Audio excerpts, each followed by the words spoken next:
Good morning.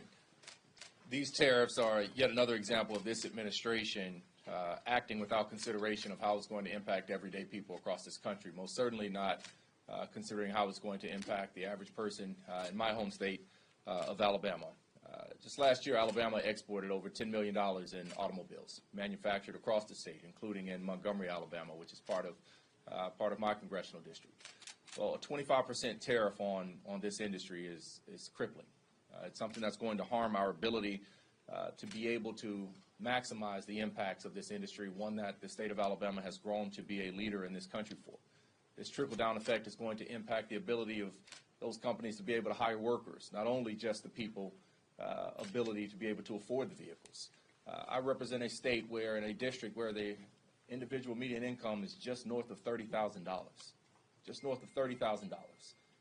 People cannot afford this tax on their life. People cannot afford to see almost every good that they rely on to be jacked up in prices. We simply cannot afford it in the state of Alabama. You know, these tariffs are estimated by some to be the largest tax at least since 1982, quite possibly in this history, in the history of this nation. We have never seen this type of recklessness before. We've never seen this type of disregard for the average everyday consumer in this country. Business owners are not going to just suck these expenses up. They will not. They're already saying, if I can't pay it, I'm going to have to pass it on. Well, that gets passed on to me. That gets passed on to people in Greenville, Alabama, and Evergreen, Alabama, and Mobile, Alabama, and Pritchard, Alabama. Some of the poorest people in this nation. They simply cannot afford what this administration is doing. Exports in the state of Alabama, things like shrimp and catfish and other other foods. We simply cannot do it. We have an enormous agriculture industry in my state, and this is going to make it harder for those companies to succeed.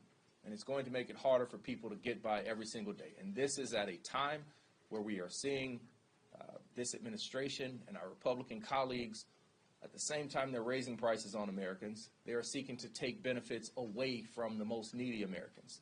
They are proposing SNAP benefit cuts that are of a scale that's going to be disastrous for too many families.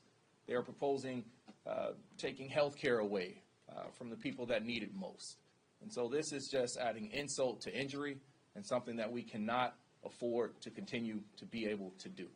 People need the government to be there for them. And I'm proud to stand with my colleagues here in the Dads Caucus to do just that, to advocate on behalf of the people that need it most, to advocate on behalf of families, to advocate on behalf of parents. And so with that, I'll turn it over to my colleague from the state of Nevada, Congressman Stephen Horsford.